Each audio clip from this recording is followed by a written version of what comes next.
In the peaceful Overdivil forest of Norway.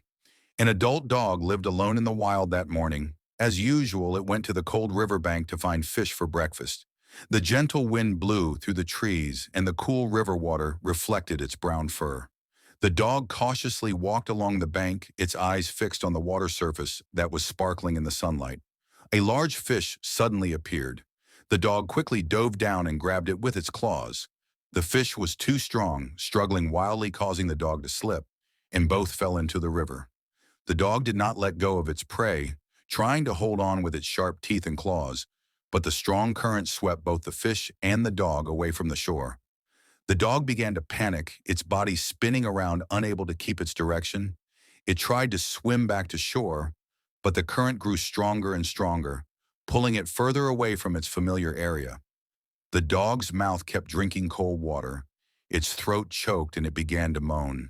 It let out a weak cry as if calling for help, its eyes glistening with tears and despair. Near the shore, a couple was sitting fishing in a small boat under the shade of a tree. They suddenly heard a weak dog whimpering from the direction of the rushing river. Turning around, they were shocked to see a dog struggling in the freezing water. The man named Oliver immediately took the oar, pushing the boat towards the animal that was calling for help. The boy named Henry was a little scared, but did not hesitate to help row the boat faster. When they got closer, they saw that the dog was exhausted. Its ears drooped and its eyes were dull from the cold. Although a little hesitant, Oliver still reached out to pull the dog out of the water. Its body was soaked limp, like a wet towel, no longer able to resist. Henry wrapped the dog in a dry towel, gently wiping its thick, water-laden fur. The dog only whimpered softly, barely able to move or wiggle. He gently stroked its head, his heart filled with worry and sympathy. Oliver said that it needed to be taken to the vet as soon as possible. They put the dog in the basket, wrapped their coats around it to keep warm, and left the riverbank. Their small car sped down the forest road, heading toward the nearest town in the car. Henry kept checking the dog's breathing, afraid that it would pass out forever when they arrived. They carried it into the local veterinary clinic, their faces extremely tense. The vet came out to greet them, hurriedly placed the animal on the examination table, and began to examine it. Oliver held Henry's hand, both anxiously waiting for news from the vet about the dog's condition. The vet checked the dog's heart rate, listened to its breathing, and lifted the dog's lethargic eyelids. He concluded that the dog was just exhausted and had drunk a lot of cold river water. If kept warm and given supportive medication, it would recover after a few days of rest. Henry breathed a sigh of relief. Tears welling up in his eyes, the doctor gave the dog a supportive injection, then handed it over to the couple to care for Oliver, agreed to keep the dog at home while it fully recovered. They were instructed on how to care for it, feed it, keep it warm, and monitor its reactions before leaving. Henry kissed the dog on the head as if he had considered it a part of the family. They placed it in a basket, gently carrying it back to their small house between the woods and the grasslands on the way back. Both of them still couldn't believe this strange thing had happened in one morning at home. They cleaned a warm corner of the room, lined it with soft towels, and let the dog rest for the first 2 days. The dog lay almost still, breathing weakly, its eyes barely open. Henry gently fed it small pieces of meat, wiping its fur with a warm towel every morning. Oliver sat next to it and told stories, watching it and secretly hoping it would survive. On the third day, the dog lifted its head to look at the two of them, its eyes brighter. Henry happily hugged Oliver, shouting that it was recovering. That night, the dog ate all the meat in the bowl.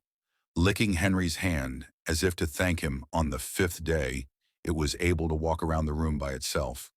Although it was still weak, neighbors saw the animal through the window thinking it was a wild dog, so they curiously asked when they found out it was a dog. Everyone was surprised and wanted to come see it for themselves. The whole small neighborhood became excited with the strange story of the rescued dog. The dog gradually got used to the presence of people, even sleeping near Henry's feet. Oliver installed a glass door that opened onto the garden so the dog could see nature while it was recovering. A week later, the vet checked again and confirmed that the dog was in good health. The couple looked at each other, knowing it was time to say goodbye and let it return to nature. Early that morning, they prepared a large cage, lined it with clean towels and snacks. They drove back to the Overdividal forest to the exact spot where they had found. The dog Oliver opened the cage door. The dog hesitated for a moment, then slowly walked out. It turned its head to look back at the two of them, as if to silently thank them. Henry waved his eyes red. Oliver just silently placed his hand on his shoulder. The dog gradually disappeared into the dense forest, quietly returning to its wildlife. The couple returned home, their hearts filled with indescribable emotions, as if they had just sent a loved one away. In the following days, they often looked out the window, hoping that one day they would see a familiar figure again. Everything returned to normal, peaceful and warm in the small kitchen. But they knew that the encounter had left a mark on them for life. One morning, in early summer, while they were having breakfast, they suddenly heard a soft cry in the backyard. Henry walked back to the door, then was stunned by an unbelievable sight on the green grass. The rescued dog was sitting there with three small puppies. Oliver opened his mouth, then both rushed out. Not daring to believe his eyes, the puppies trotted closer, snuggling into their legs as if they had known each other for a long time. The mother dog looked up at the two, her eyes calm, her eyes absolutely trusting Henry, sat down and stroked each one. His heart filled with emotion, Oliver brought out a bowl of food and the dogs ate happily. The neighbors came to see. Everyone was happy, admiring the miracle. The neighborhood kids chirped, mother dog and father dog, for the couple. From then on, the dog family returned to visit the house several times a week. The backyard became a familiar meeting place for a strange friendship between man and beast. Oliver and Henry never thought that a fishing trip would change their lives.